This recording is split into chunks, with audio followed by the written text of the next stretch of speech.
My guest today is one of my favorite people in the world, and my life is so much better for knowing him. Miguel Cervantes stars in the Chicago production of Hamilton as Alexander Hamilton himself and is a fabulous father to two amazing children. He is also my husband. And that is why he is the perfect guest to talk about being married with children with epilepsy. Thanks for joining me today, babe. Thank you for having me. So, I don't think that anyone would disagree that having children changes a relationship.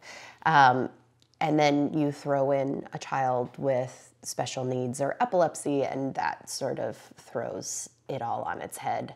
What do you think the biggest change in our relationship has been since Adelaide was diagnosed? In remembering how it was with Jackson, with our son, anybody who has kids can attest to how, selfishness becomes a secondary thought, right. And you're now 100% focused on taking care of this person, this new person. So when Adelaide came along, I think it's going to be that again. And I think that's going to be the hard part of our relationship, to say, okay, well, here's another baby. Now that we finally got this other one into a good rhythm, and so we can figure out how we live our life around his schedule, this new baby comes in and we have to go back to that other version of, okay, new baby, we're up at night, all these things about how just, sort of becoming a parent changes things. And then as we were learning about, I think, what her situation was going to be and how that was going to be different than the last time, there's a new stress of parenting, right? A new stress of how do we stay, positive with each other, not just because, oh, she doesn't have time for me because she has to take care of the kid, or she doesn't have time for me because, or we don't have time to do this because, the babies need us. But now it's, we don't have time to do this because we're going to the hospital, or we don't have time to do this because we're worried about what is going to happen to her. And there's such a different mental place to be in when it's not about just regular life things, and it becomes about the health and livelihood of this child. So the carefree moments that we had when our child finally went to sleep, or the carefree moments that we could find when, someone took our child, a babysitter or something, weren't as carefree anymore. And I think it made it a little bit less easy to drop our parenting guard. And now, we're, even in our carefree moments, in the back of our mind, we have this baby who is clearly sick, and that doesn't go away. You mentioned something that really struck me, which was, there's different stages of parenting in terms of how you parent with a newborn and the amount of tension that newborn, and then it's sort of, your relationship changes as the child gets older. But Adelaide has never really gotten much past that newborn phase. So on top of her requiring all of these additional medical needs, or our family being separated because she's in the hospital, we have been in a newborn phase for 3 years of, waking up in the middle of the night and needing to tend to her and make sure that she's okay, and which adds another challenging element. We don't ever get to grow out of that. When Jackson was growing up and he was a baby, we would wake up, someone would have to get out of bed, he'd be crying, he'd be screaming, we'd go put him down and all of those things. And now our wake-ups are, an alarm going off, right, because she's not breathing correctly, or, is she having a seizure right now? I remember being so frustrated with Jackson, just go to sleep, just go, please. And then, that was our stress. Mm-hmm. We always had to wake up. We always got up and had to worry about what he was doing. But now it's a different version. The life and death version. It's just so amped to another level. It's not just the annoyance of wanting to get a full night's sleep or spend time together. It is the fear and anxiety that goes along with hearing those alarms, or Yeah. hearing her cry out and wondering if she's crying because she just had a seizure. I think that our life has also been incredibly enriched by having Adelaide and being exposed to this world and community, and seeing parenting through eyes that we had never imagined. In what ways for you do you feel that our marriage has grown as a result of Adelaide and her epilepsy? I think we are staring adversity in the face every day, and we are a team. Like the teamwork aspect of our marriage, while never was a problem, I think It's certainly been tested. yeah. But I think you see Gotten that a workout. you see that when you really need to be a team, when you really need to come together, and it's not just I'm so mad at you. It's we need to keep our daughter alive, or we need to keep our family together. That's when the real testament to our sort of, team math, the teamwork, the Cervantes team really comes together. And I think that's, you don't get to test those things very often in, a normal track when you have kids that are just living regular lives. And I think we have been given the opportunity to really dig in and say, are we going to be strong enough to get through whatever's coming? And clearly we're so far so good. Parlaying that, one of the things that I think that we do very well in order to maintain that teamwork is communication. Whether it's just laying in bed at night and just checking in with each other and making sure that we're on the same page with both Adelaide's medical condition, medical decisions that are going on, or care, or things that are going on with Jackson, but just, we don't talk every day about it, certainly, but those, weekly or bi-weekly talks that we have, just laying in bed at night, I don't know what I would do without those. Those just keeping that communication path open. In any relationship, I think there has to be a communication, and in our relationship even more so, because the way that we have sort of structured our day-to-day activities. Well, and I would argue that there has to be incredible structure. Yeah. When you're dealing with a child who is on a lot of meds, and I mean, goodness gracious, Adelaide's schedule with her therapies and her doctor's appointments and this and that, and making sure that the prescriptions are refilled, that really has to be one person's responsibility. Otherwise, you're going to end up with the child getting the same meds twice. Something that we've done well, sometimes more weller than others, and sometimes less less good, but understanding where each other's weaknesses are and accepting that and saying that's okay. Because the larger picture is the most important one, and that's how we get through a day or a week or a month and the next year and the next 2 years, whatever happens, understanding that we are accepting of each other no matter what. I think that is such an incredibly valid point. I don't think I've heard you articulate that or thought of that myself, but it's incredibly true. I don't know if you remember, of course you remember, but you were working and you were going to work every morning, and I was not, and I was taking care of the house and these things, and I was going to these appointments. This was right when Adelaide was first diagnosed. Right when Adelaide was diagnosed, and so we would go to these, and I went to talk to this geneticist, and there was this little guy, and he was telling me all these things, and he gave me these papers, and he said this and this, and he said all these words, and I said, okay, yeah. And then I came home, and you said, did you write it down? Did you bring the papers home? Where's the folder? I said, So clearly, our roles in this situation, I had the wrong role. Well, I think it's sort of what you said. You have to be aware of your partner's strengths and weaknesses. I am neurotically organized, and you are not. So it makes more sense.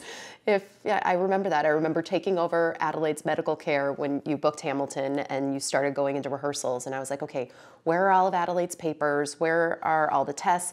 And you're like, oh, it's in the office. So a pile of papers. I open up the door to the office and I look on the desk, and it was, just papers everywhere. And I had a mild panic attack, and then I got in the car and went and picked up office supplies and got everything organized over the course of the next 2 days. I think that it really goes back to that excellent point you made, where you just have to, be aware of what each of you does best and doesn't do well, and not get mad at the other person for not being great at, what is not their strong suit. Your child, your family member with special needs, with epilepsy, is always in the back of your mind. And you try and go out, go to events, go have date nights. But how do you manage that without feeling distracted while we're out, or feeling guilty for stepping away?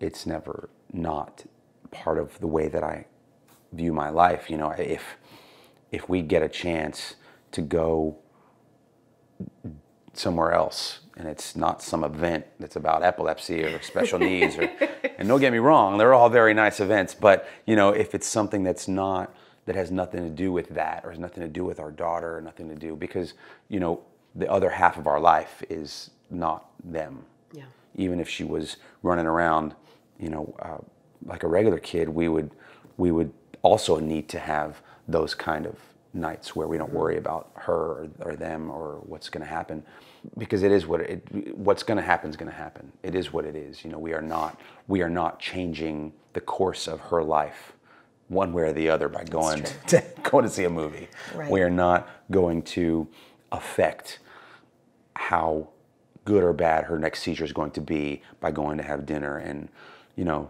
I think maybe because I do that on stage all the time, I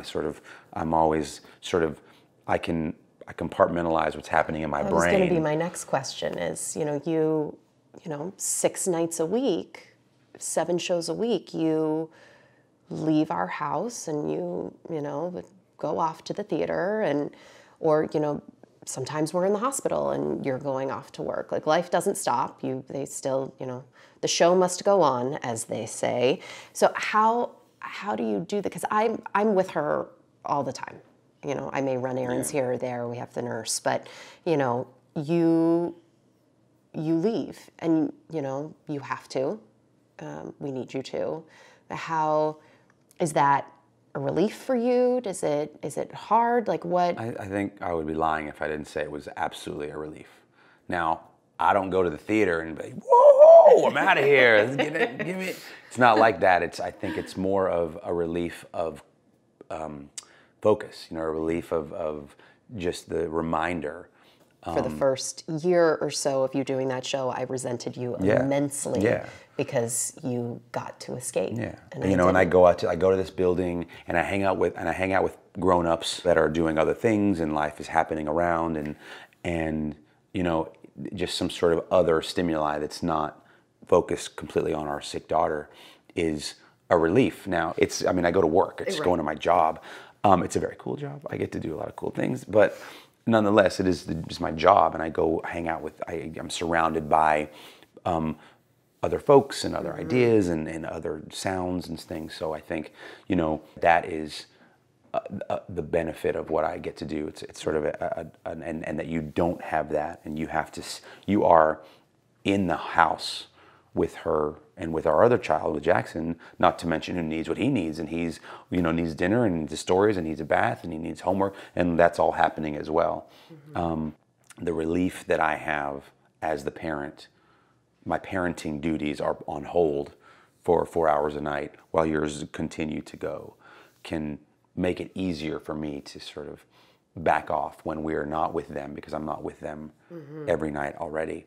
When you leave, it's the rare occasions of someone else doing what you do all the time, and for you to be able to say, oh, they'll be fine, is probably not as easy as it is for me. So, I think I am forced every single night to put everything that is happening in the back. And that doesn't mean that it's always gone. Like, I am constantly, I'll be thinking if something specific was happening, if the doctor said something, or if you said something, or something was happening, I'll be thinking about it in my brain and have to sort of compartmentalize during some places where I can't really Or focus. I'm sure use it during It's Quiet Uptown. Or I use it sometimes, or in the weirdest places. Like it was during Yorktown or something, or some nonstop or something. It had nothing to do with my children. And for some reason I thought of Jackson talking to her or cuddling with her, and I was like, what are you doing? Like, this is a happy spot. And that's when it gets hard. But I think so. I should ask you a question about what we were, when I got to go out and I got to go do the show, and I ran off with all my actor friends to do the show at night. I know. What did you do? How did you sort of come to terms with that and not hate me every time I walked inside the door when I got home? Therapy. It took several months of therapy, and maybe a prescription med thrown in there as well to sort of help with the daily anxiety of all of it. But I sort of had to work through what our new roles were and accept our situation, and just through talking about it with someone. I think having an hour a week where I could just word vomit all of my frustrations and resentment and anger and, life isn't fair, boo-hoo me. Just having that 1 hour a week really helped until, I could find my feet under me and sort of figure out what my purpose was in all of this, and how I fit into this new life and this new marriage where I wasn't the breadwinner anymore. I wasn't the one going off to the exciting events and meeting the cool people, and this turn as Miguel Cervantes' wife, as opposed to having my own career and identity. And it took time and a decent amount of therapy. And then I found myself, I found my purpose with Cure. I found a mission and a job to keep me going, and to, obviously Adelaide gives me incredible purpose. But if I put all of my determining of how successful or how happy I am was based on how Adelaide is doing, that would be a pretty poor barometer, seeing as we have very little control over her condition. So that certainly helped. And I think that if I hadn't been able to work through it, I probably would have asked you to come with me to some sessions and requested that we do some couples counseling to try and figure it out together if I couldn't have come to a solution on my own. But I powered through and found my feet, and here we are. So what advice would you give a family, a parents, a couple who is just getting an epilepsy diagnosis, or some, they have a special needs child, and to keep their marriage strong, to keep their marriage healthy? What's the tip that you give them? The first one is to not expect your partner to feel the same way that you do all the time, right? The first one is to sort of really allow the differences of understanding of what is going on, because I think in a way, if you're not both allowed to sort of digest what's happening in your own way, then you're always going to be at odds in how to deal with it, and then that's going to sort of cause a problem. And the next thing is, once you're sort of in it, just don't be afraid to ask for help. Ask for help. Ask your family. Find out. I think, and I don't know. Again, this is such a hard thing for me to understand about our situation versus other people's situation. But right. We for a long time we did it on our own, and by we I mean you did most of it, and I tried to help when I could, and we would get at odds because I didn't understand how exactly we didn't have a rhythm for both of us being involved in an equal way. And so there was definitely a thing that was a hurdle we had to get over. And the way we got over it was to hire a nurse. And this nurse came in and says, wait, you've been doing this all on your own? I went to school for this. Like, this is the person's full-time job. And so then you realize how much it is, how heavy what Although, it is. I would take that even to the extent for, for those who maybe aren't quite as disabled as Adelaide, still having that qualified caretaker, that babysitter, that someone, whoever it is, who knows what to do when a seizure happens, who can deliver nighttime meds, who has, even if they're not, an RN. Adelaide needs an RN, and that's just our situation. But not everyone needs that. But having that, qualified caretaker who maybe isn't a family member too, so that you're not always relying on, grandma and grandpa to step in and help, that you have, a list, 2 or 3 strong people that you can reach out to so that you can get away, so that you can get that time together. Because if that support system isn't there, then, how do you focus on the marriage?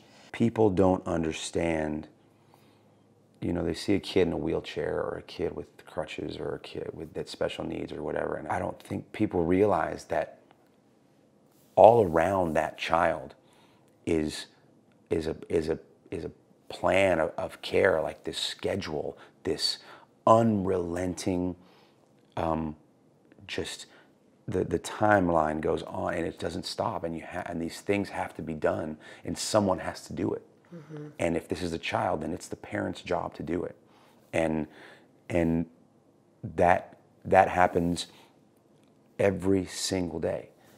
Every minute of every day, it's there. We have to schedule time to be married. And you have to schedule, in that schedule of medicine, you have to schedule time to say, this is also equally as important, if not more important, because if this team is broken, then how do we take care of this child and keep that team and our son and the rest of our family in line? And I've heard it from so many people about, make sure you guys are okay, because sometimes sicknesses can rip a marriage apart. In fact, Adelaide's doctor told us that. Yeah. He was like, make sure you have date nights. Yeah. Well, babe, I love you. Thank you for keeping our team in line with me. Listen, thanks for keeping me around. I hope you understand more about being married with special needs children, but more importantly, what helps Miguel and I keep our relationship strong on this epilepsy journey. Giving up is not a choice for us, both in our marriage and our search for a cure. We love our daughter too much to do anything less. That is why we want to ask you to help us. Please share this podcast with friends and family who face a similar situation. Let them know that they are not alone.